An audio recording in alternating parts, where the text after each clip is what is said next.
So much for being here at Book Passage today on this lovely afternoon. Is there anyone here who hasn't been to Book Passage before? Oh, a couple of you. Welcome. It's so nice to have you. We've been here for over 40 years, and we're so pleased to say that we made it through the last few years of unspeakable hardship. So thank you so much for all of you. And we also are streaming live. So thank you out there to you for supporting Book Passage. We really appreciate it. By attending our events and purchasing books here, you're not only supporting our bookstore, you're supporting independent bookstores, and you're making a commitment to supporting independent or bookstore authors and writers. So thank you so much. We appreciate it. And a reminder that the holidays are coming up. So I always say everyone gets a book at the holidays, and there's no better gift. You can personalize it. We have great bookstore staff if you need help finding that special book for someone. There's amazing books coming in every week. So please remember that. And just if you could just silence your cell phones for us so we don't have any barking or beeping or anything going off in the middle. We appreciate that.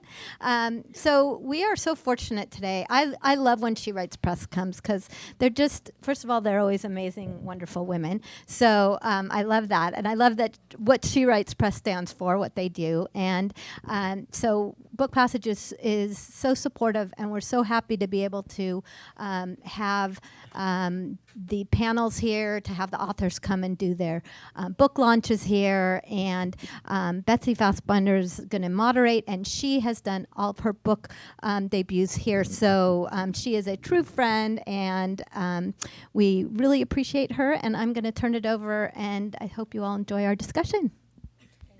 Thank you, Allison. Thank you to Book Passage. This is the best watering hole ever, isn't it? Yes. It's more than a bookstore, it's a community. And so I invite all of you, in fact, if I could order all of you, not to leave here without parting with a few of your dollars, whether it's for our books or for something else, because we need this beautiful institution and we want to celebrate them. Thank you, Allison. So I'm going to ask you all to do a small favor for me, for my fellow panelists, and that is that there are pictures taken of audiences, and they always look terrible because everyone's looking down at their phone. So in just a minute, I'm going to hold my phone up, and you're going to all look really excited and wave your hands, and I'm going to take a picture of you. Okay, hold on. Everybody ready? Give it to us. And yeah. go. There we go. There, my work is done here. So thank you to Book Passage. Thank you to my fellow panelists. I am doing double duty today as both sort of panelist moderator and panelist member. So we'll go back and forth with that. Welcome to our Zoom community, and we'll do our very best to communicate with you. If you have any issues, be sure and put it in chat, and our fabulous tech wizard here, Nick, will gather those and let us know if you can't hear, or if you have a question or a comment, that we're going to be sharing those later. So it is my beautiful honor to welcome the first panelist, and we're going to introduce each other, and then we'll get started with our program. Patricia Grayhall is a retired medical doctor and author of Making the Rounds, Defying Norms in Love and Medicine, that generated a starred review in Kirkus Reviews, which is no small deal. She's published articles in Queer 40, The Gay and Lesbian Review, The Millions, Lesbian Game Changers, The Seattle Lesbian, and The Seattle Magazine. She was recently interviewed on NPR. Patricia lives with the love of her life on an island in the Pacific Northwest, where she enjoys other people's dogs, the noisy jostling of seals on the dock, and the playfulness of others, and the occasional sighting of an orca or a black bear. Welcome, Patricia Grayhall. Thank you, Betsy. So I have the pleasure of introducing our star, Amy S. Peele, who enjoyed a 35-year career in transplantation and retired from UCSF in 2014.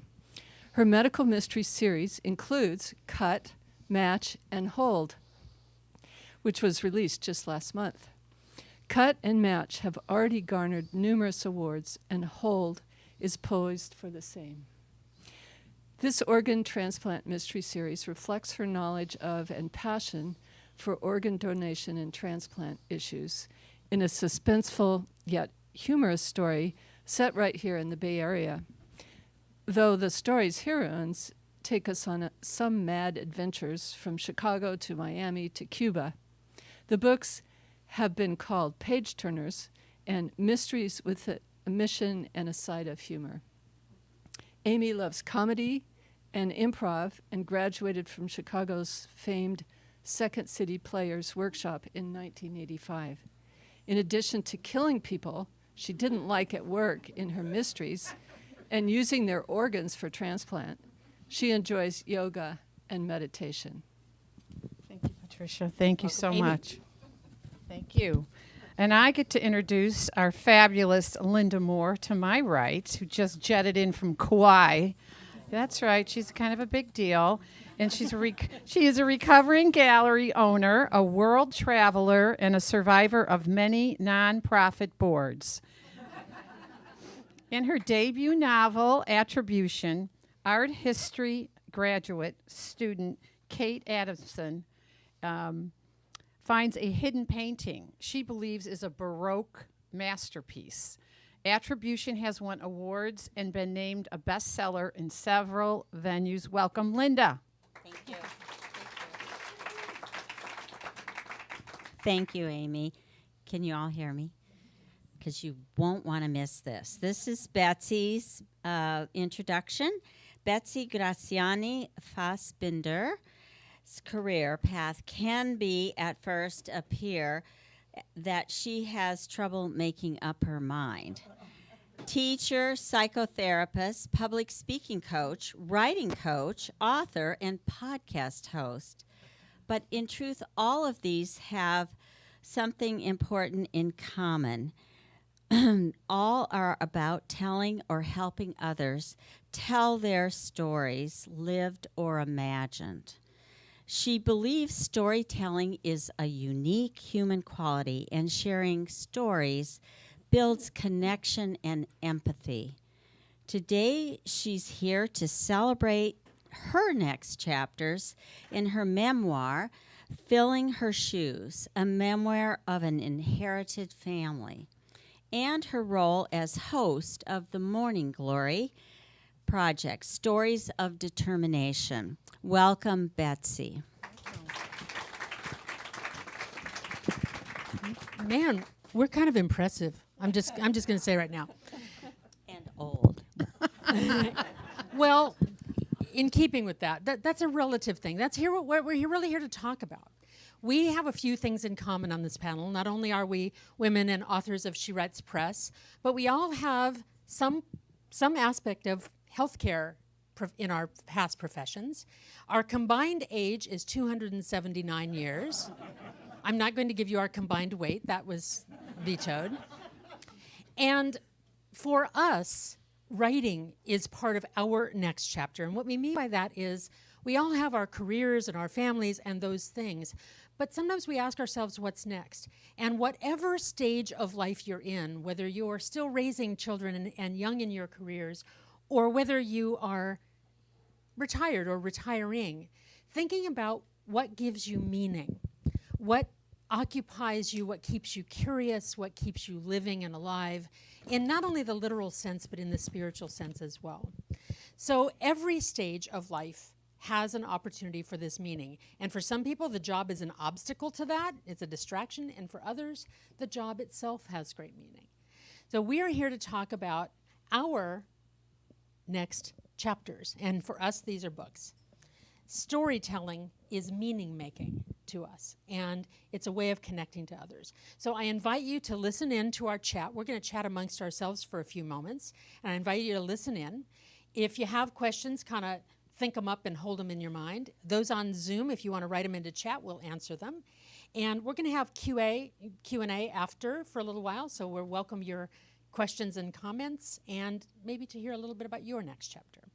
So here we are to discuss meaning making your next chapter at any age of life. So we're going to talk about the panel chat here. Now, I'm going to open with a question. To my colleagues, what tell a little bit about your earlier chapters, not the book writing, but what did you do in your careers or lives before the book? And how do you think that brought you to the story or stories itself? I guess I'll jump in. So I'm a nurse. I've been a nurse since 1974, and I happened to just fall into work at a transplant program at University of Chicago, and then fell in love with it. It was never work. It was hard. It was interesting. I was around smart people, and what also has reflectively I remember is that when we got to call a patient in for a transplant and watch them get a new organ, they had this lust for life. And it stayed with me since the day I started in 1977 to see them be very sick at death's door until they just revived. So that's part of what's contributing to what I continue to pursue. And transplant is a passion of mine. So I think that partially helped me, and just the stories. I also spoke to donor families and secured consent for organ donation, and that was quite a sacred time. So it's been my DNA for over 35 years, and it's fueled my mystery series. So though not that I would have ever guessed I could write a book or would write a book, but back in the day when I was a nurse, that's kind of what was filling me up. So I'll jump in next. So in 1971 was when I started my medical career. And for the next 10 years, I went to medical school and trained to be a doctor, doing 2 residencies in 2 different specialties. And then in 2019, you can't hear me? Yeah. A little Okay, louder. is that better? Better. Okay. So in 2019, I retired, although it's difficult to give up one's identity as a doctor, but I retired, and after nearly 40 years of medical practice. And at that time, I was downsizing, and I came across a box that I hadn't looked at for 40 years. And when I opened it and looked at the letters and journals within, and relived that era of my life from the late 60s through the 1970s, when I was coming to terms with my sexuality and training to be a doctor when it was mostly all-male profession before Title IX, and also having an illegal abortion in 1969 before Roe, I realized that my story had relevance beyond the personal, especially now. So my coming-of-age story, I think, reveals universal truths about us all, and that's why I wanted to write. How about you, Linda? Well, I was born.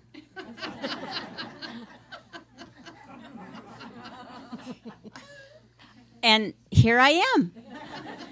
I actually just came from a writing seminar where this fabulous professor, Josh Moore, said, whatever you do, don't start your novel in utero. And so to that point, I will fast forward. I have been a mom, a wife, a hospital administrator, a gallery owner, a lost soul, and a few other things. And now I wrote a novel, and it got published, and yay. At age 75, a debut author. Yes. Amen. So that's most of it. If you are interested in more, I'll be around. Well, let me ask my colleagues also then, for you, what is writing specifically done for you? As I mean, the literal next chapters, of course, are next chapters in a book, but what is it about writing specifically that you think drew you? And is there something that really called you to write these books? And to, I mean, you already alluded to it a little bit, Patricia, but kind of what do you think you're trying to get out into the world with these stories? Well, I'm not a believer in advocacy literature, so I sort of hide my rants inside the story. One of the things that was important to me about this novel was to show a young woman struggling against a lot of forces, a troubled family, misogynist professor, the world, and also trying to uncover history and solve this puzzle. But there was no way I was going to write this book and have some man save her. That was not ever on the agenda. And that parallels my experience. So if you want the hidden rant, there it is. Well, I don't know that it has to necessarily be a rant. I love what you're saying, though, about it not being a message that clubs you over the head. Nobody likes that sort of didactic lesson giving in their books. But our characters do carry our own values sometimes, or the opposite of them sometimes. Well, I have one that smokes cigars, which is near to dear in my heart. So she just does, and so do I, and I don't care what anyone thinks, finally. But I never thought I could write because I don't have a college degree. I'm from a 2-year diploma program, nursing school. So I thought you had to have your master's in literature and you had to be a good speller. I don't have either of those. So, but I thought I got the courage, mostly from part of my writing tribe, which Betsy has been a part of, to show up to the page and do my best and use my imagination, which I do have a very active imagination, and you'll see that in the books I write. But I kept showing up and doing something that was really hard, and I knew it was hard. I'm not a grammarian either, but what I have learned over the course of my books is I'm a storyteller, and I do have stories to tell. And I do have stories about organ donation and transplant that the public needs to know that might not know. So my passion with my courage to show up to the page, and thank God for spell check and development editors and editors, I think is part of my story of becoming. But I want to stop, Betsy. What you got out of that first question there? How'd you go from working as a therapist and now you have this amazing podcast? Could we sprinkle that in a pinch? Well, it's another form of storytelling, and in my own book, Filling Her Shoes, is about I married a fellow who's in the audience here. I married a man who had been widowed young and had a young son and became a mother for the first time through the side door, right? And I wanted to talk about how there were two things living in our house simultaneously. There was love and there was loss. And that they weren't separate, they were commingled and they were cohabitant. And I think that's the truth for everybody. So if there's a message of any kind, it's that exploration. It's sort of, that we sometimes think that we're either in a time of love or in a time of loss, and they're just woven together inextricably. And one doesn't undo the other. At first, I thought I should feel guilty about having this wonderful family because the only reason I have it is that my husband and my son lost someone. But that doesn't contradict the love that we have. So that was that story. And as far as the Morning Glory Project goes, I became fascinated with why do some people go through really troubled times or trauma or disaster or huge loss, and they don't make it. They disappear either emotionally or physically or even take their own lives, whereas other people come through those exact same things and make it. And so in my podcast, what I ask every guest in one way or another is, how did you get through what you got through? Because I figure that if we gather those lessons about how people get through difficult times, we can apply them to ourselves. And I don't think it's magic. There are decisions made or rituals practiced or resources found or ways to look at things. And now we're coming to our 100th episode. Each of the nearly 100 guests has given me a new slant on that. So it's been very exciting. How about you, Patricia? Well, like Amy, I sort of sailed through with only 2.5 years of college. So that was a blessing because I was running out of money. But it takes a little louder. It takes discipline and perseverance to become a doctor, and it takes discipline and perseverance to write well.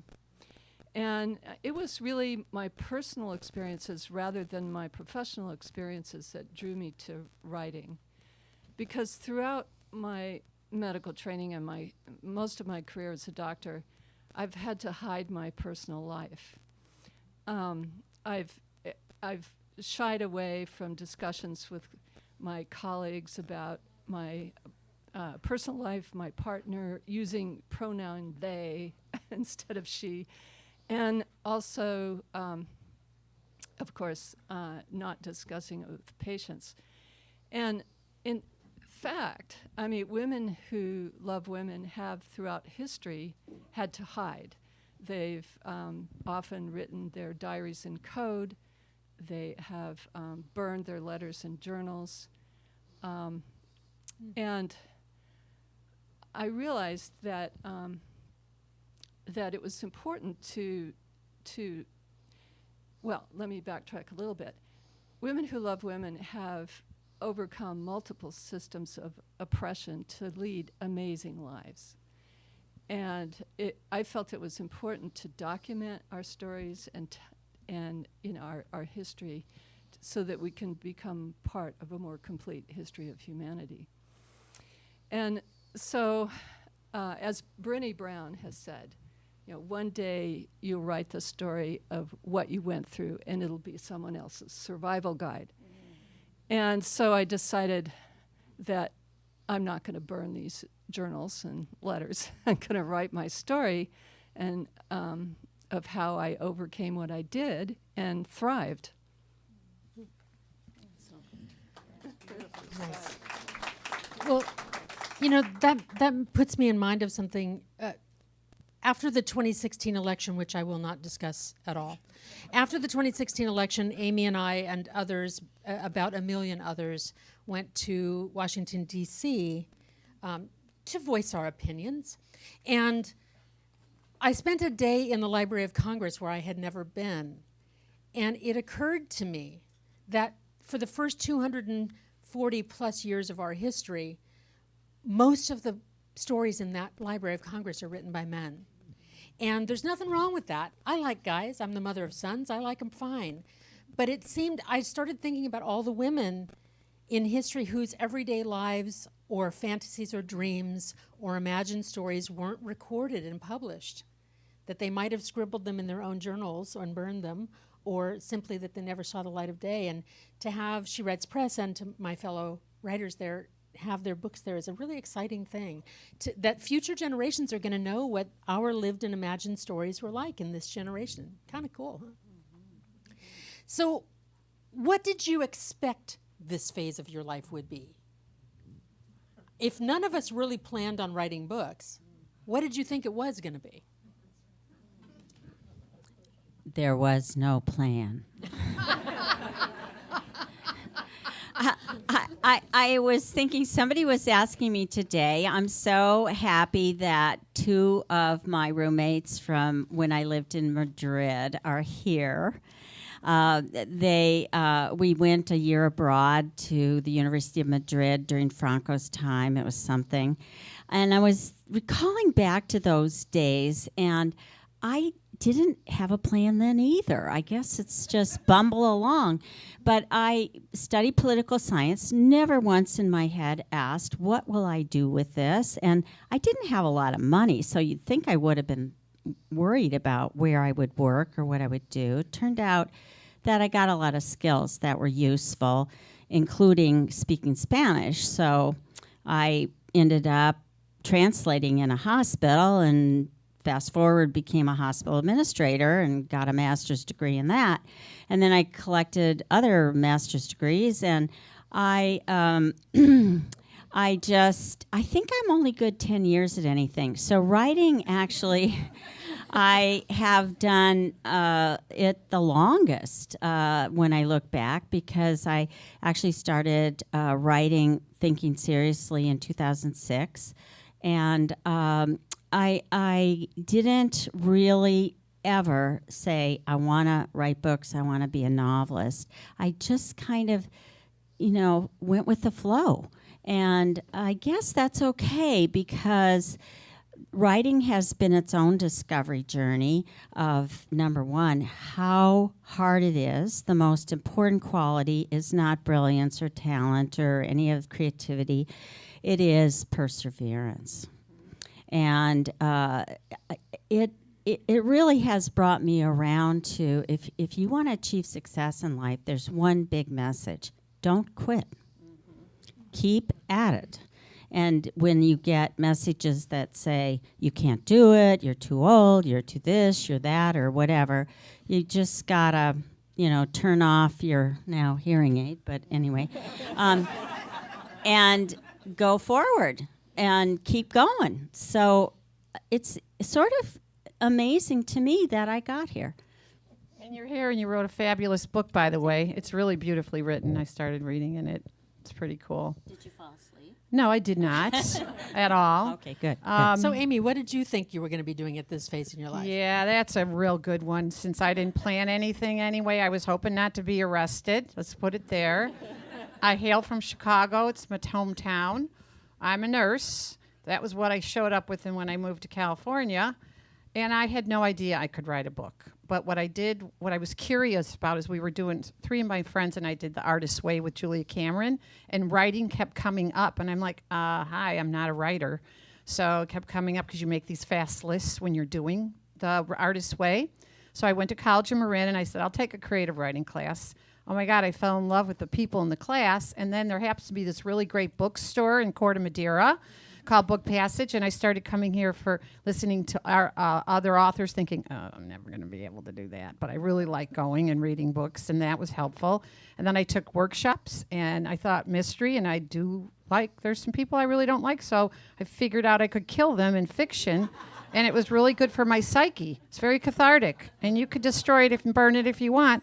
I had no idea, zero idea, no plan. I'm fearless, they tell me, and courageous. And now that Linda's got all these masters, can I have one of them, please? Sure. Thank you. Sure, no problem. So I don't think I had a plan. I know I didn't have a plan. How about you, Patricia? So I also didn't have a plan. I mean, I as I started winding down in my medical practice, I thought I would coast into teaching first and second year medical students, which I did for a while. And then I think I have always enjoyed writing, but I've published medical articles and book chapters, but never anything personal, never anything emotional. So as I said, it was finding that box. It was finding that box. And then I thought, well, I need to learn how to do this. So I took courses. I went to Hugo House and took a number of courses. I started my own critique group. I took a 6-month memoir writing course, and just threw myself into full time. And I revised and revised and revised until I felt like I had something worth publishing. Isn't it amazing, ladies, how many, writing a book and then having it read is a little like Thanksgiving dinner. You spend days shopping and hours cooking and setting the table and deciding all that, and then everybody eats, and 20 minutes later it's over. So you spend years writing a book, and people say, oh, I read it in one night, and you want to absolutely hit them over the head. And not only that, what other art form lets you go to a whole nother place, a whole nother world, see a whole nother life for $16.95, really? Over and over again, and then just give it to your friend and let them do it.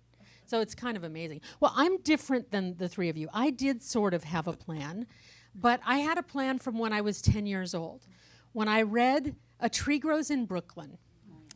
And it was the first time, it was the first kind of grown-up book that I read, and I remember reading the dedication in it.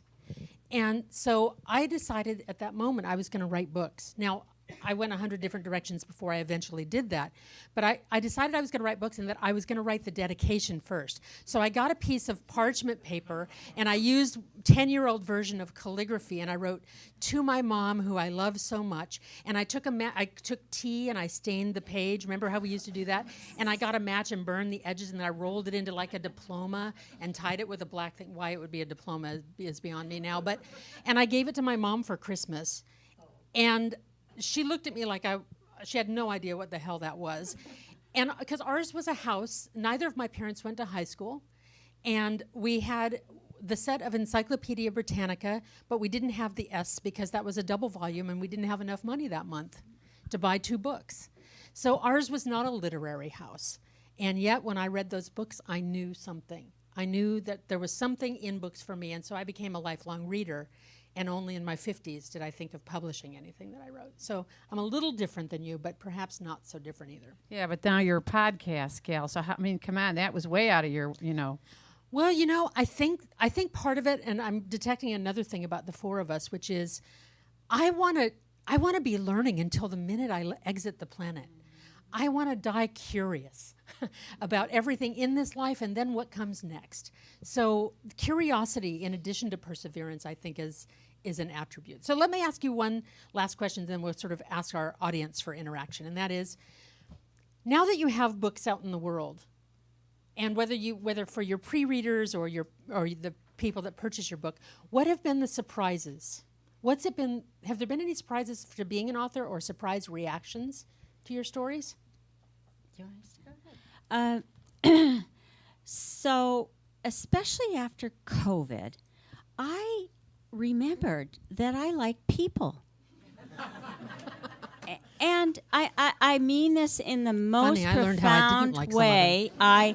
I really enjoy. I'm on a book thing. I've probably done 6 or 7 bookstores, and I have maybe 4 or 5 more. And I so enjoy meeting people, and everybody's got a story like us, and a lot of people have stories, great stories to tell, and if I never see them in a book, I'm happy to hear them, and I'm happy to interact with people, and I got that spirit renewed in me. I traveled a lot. I enjoyed meeting people then, but all that stopped in 2019 and 2020, and that was a surprise, a pleasant surprise. I forgot one thing I was going to say before, and then I'll just answer the question. My mother, God bless her soul, she was quite a gal. She raised 6 kids by herself, so, there was that training on board. Helped me with my transplant because, dysfunctional family, dysfunctional transplant team, I felt right at home. So I always thank her for that. But she always told me, you never retire from, you retire to. And it stuck with me because she never retired from anything. She was go, go, go, go. And I think that planted a seed that's part of the reason why I began to explore writing. In terms of what I've gotten on the book tours, being on all the national TV shows and the movies that they've made already, what I have learned now is people come up to me and they'll tell me about someone in their family who was a donor. They will also share that someone in their family had a transplant. And my most exciting time is when they come up and said, I signed up to be an organ donor. So if nobody ever buys another book, although I expect you to all buy everything, that to me is a gift, because that's the real true gift of life. And and the things that we get to do every day that we don't think about, drink some water, go to the lavatory, eat some food that we don't have to worry about what's in it, all those things. There's a group of people out there, over 100,000 people out there waiting for a solid organ transplant that don't get to do some of those things. And meeting some of those people who have survived and thrived and having them come up and share their story about how they got there is very inspiring to me. So it kind of keeps fueling me, I would say, although my next book I'm working on has nothing to do with anything in terms of that. But, it's a terrible chef. It's set in Chicago. There's wild people. There is some drinking, some smoking, and some swears. My books all have that, and I like to disclose that. How about you, Patricia? So what surprised me is that I was capable of writing a book that could connect with people emotionally and viscerally instead of just intellectually, as I had in the past. So because, there's universal themes. At least most of us want to love and be loved, and most of us want friendship and to belong, and most of us want to do meaningful work. And but when you're told that who you are and who you love is wrong, and that you can't fulfill your dreams because you're the wrong sex or wrong color or disabled or whatever, life can be very challenging. But I just believe that despite all obstacles, we need to live our authentic lives and follow our dreams. And so, what surprised me is that I could actually write a book that would inspire people to do that, and that people would actually buy it and read it. There's a shocker. And talk about it. Yeah. So Well, mine is similar to that in that I was really surprised, though I shouldn't have been now looking back. I was really surprised at how many people have contacted me and said that they found themselves in my pages. That one or another of the stories, whether it was marrying a widower and being a stepmother, whether it was losing a pregnancy late as I did, whether it was having suicide loss in my family, whether it was finding the joy of parenting a little guy and having to comfort him because the goldfish that he got at the fair died because he washed the bowl with too much soap. Those kinds of little stories are both the idiosyncratic and the universal. And that's, to me, the magic of storytelling, is that we can build these bridges of empathy to one another and connect to each other's stories. I'm going to sound hyperbolic, but I truly do believe that storytelling is the way that the world can be saved. When we can understand what it's like to be in somebody else's shoes, when we can understand what it's like to endure what they've endured. And it's as lofty as that. It's as close as I come to a religion, and that is that I believe in storytelling. So with that, let me pause for a moment and ask our audience if they have members and have questions, and our Zoomers if they've asked Nick of anything. So let me open up to question. And I do have to do this a little bit formally because I need to repeat the question so that our Zoom guests can hear. So anybody have a question or a comment? Yes? Well, you talked about past. I'd love to know how you decide what's next. The question was, you talk about the past, how do you decide what's next? Are you directing it at anyone specific? The panel. Okay. How do you decide what's next? The same way I decided what I did, which is without a lot of thought, bumbling ahead.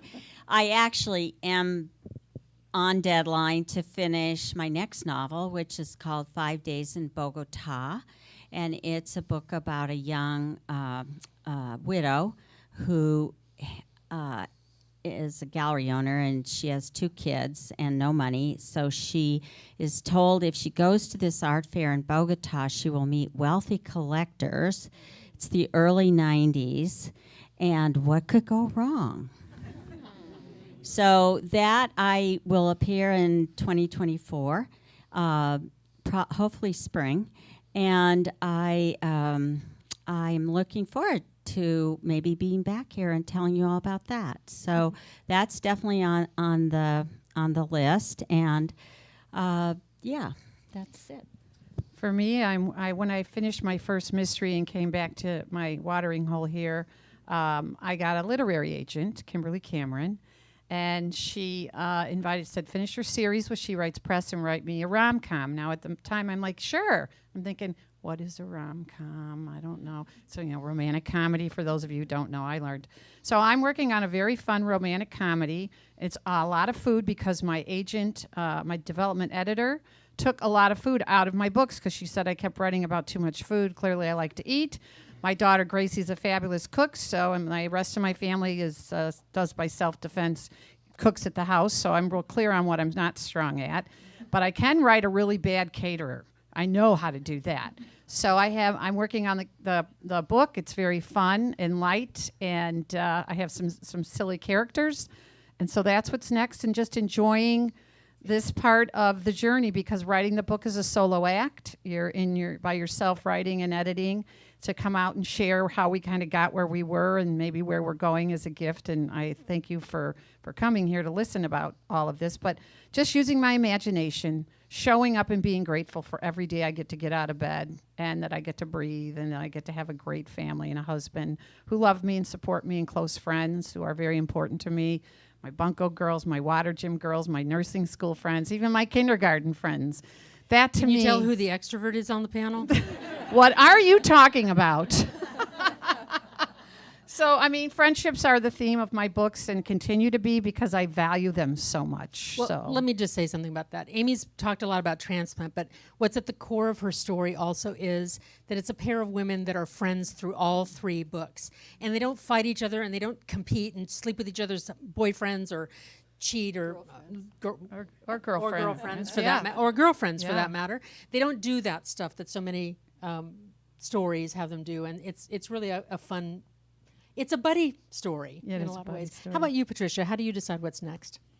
Oh, well, my partner wasn't very happy that I was writing a memoir with my head in the past. And so I thought, in self-defense, I suggested that we write a novel together. So we have. And it's so much fun.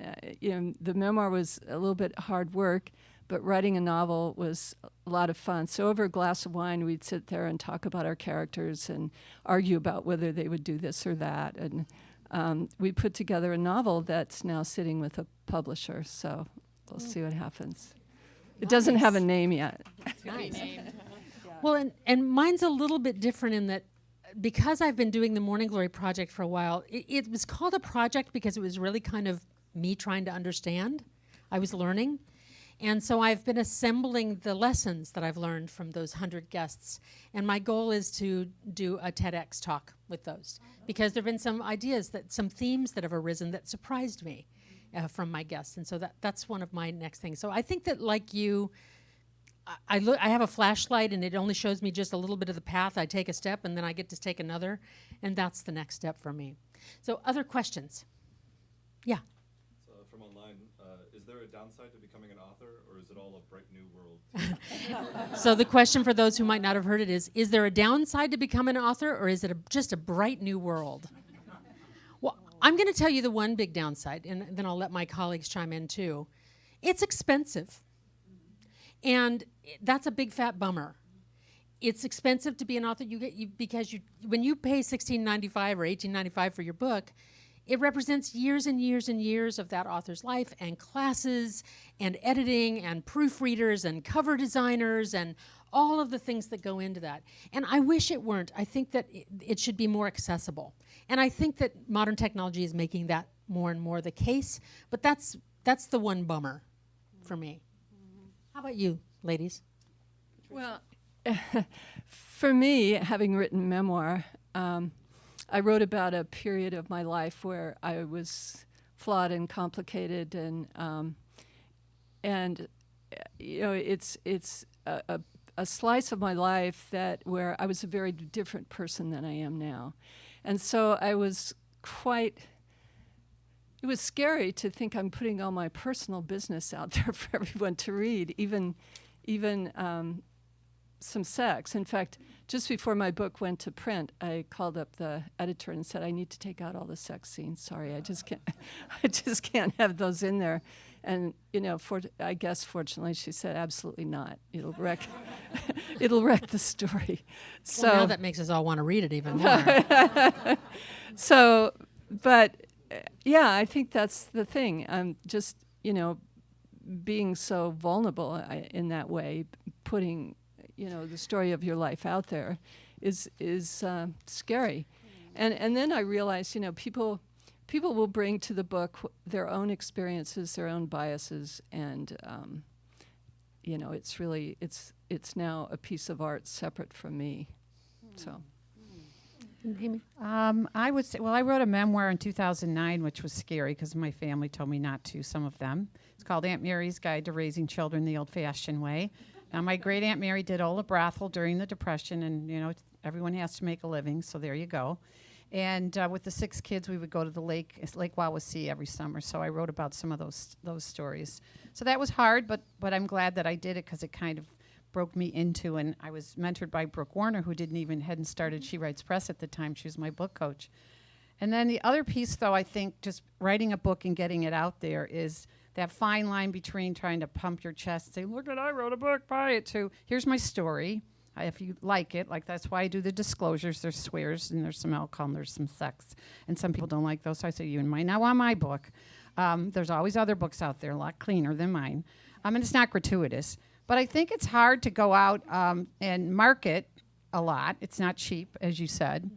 And I also just continue to surround myself with people who say, yeah, go for it, Amy, you can do it. My husband, Mark's been supportive. I'm in a thought leadership group with Sarah Cannell's group and authors who show up and just cheer each other on those times when the gremlins hit. And Betsy and I have named our gremlins. We've got names for them. And when they start talking loud, now I don't have any delusions or I'm not on any medication at this time.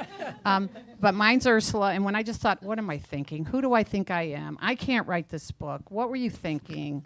You misspelled the word, blah, blah, blah. I'll call Betsy. I say, whew, Ursula's back. And she'd say, put that bitch on the phone. I want to talk to her. So that's it's not all bright and cheery because the self-doubt can, jump in there and paralyze you. And surrounding yourself with people who believe you can do it, I think is so important. And Linda? So I have a rule, and it's this. Whatever you do, don't be boring. So I am about to be boring. I'm warning you. Writing a book is hard work. It is, you're putting your rear in the chair every day, churning out words that you may throw away, write 200,000, keep 100,000. And you don't know where this is going. You don't know if a soul on the planet is going to read it. And what a joy it is that people actually did read it and they enjoyed it. But another alert, my book is not about sex. In fact, I told my kids it's sex light. You don't have to be embarrassed to read it. And but it is a great puzzle. And I have also been very surprised that men have enjoyed it as much as women. So I found those surprising, but it is a long journey. And to be at this point, like Amy, I am so grateful. I am so overjoyed to be here to see all of you. Thank all of you for reading books and maybe even mine.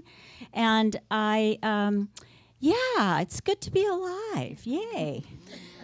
Well, with that, just in honor of time, we're going to be hanging out after. So if you want to chat more with any one of us or all of us will be here. Let me please invite you. This place, my husband and I think of it as the crack house because it's where all of our money goes. There are beautiful things to buy here, not just books and not just our books, though of course I hope you'll buy them, of course. But my Bagalini book came from here. If you have travel needs, if you have children on your holiday list, there is a children's book section over in the other annex there. Please don't leave here without supporting this beautiful, beautiful place. And I'm going to also encourage you to buy indie in general and not go to that online jungle place to buy your books because that's killing places like this. And you can even buy your audiobooks through here. You can sign up to... audiobook. You can sign... Oh, yes, Amy's got...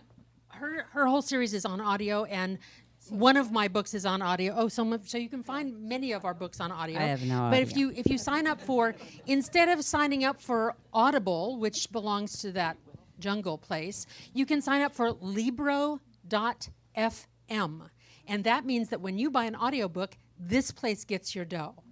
So please, please, please support this beautiful place. And I hope for each of you that you will enjoy great meaning in your life for whatever your next chapters are. Before we quit, I have one last thing, and that is I want my fellow She Writes sisters to stand. I know we have fellow authors in the audience. Yay. And so, Yay. lovely to see you all.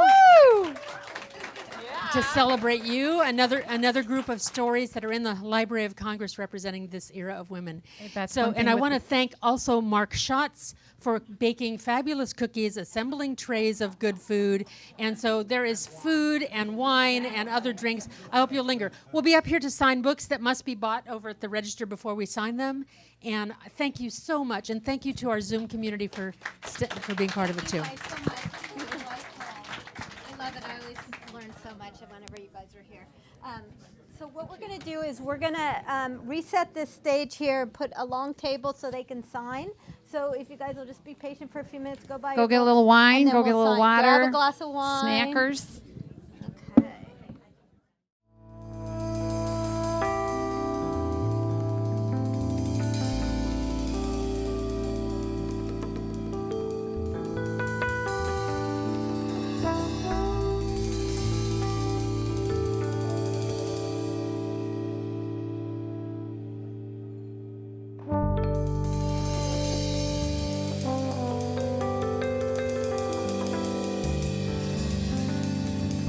Bye.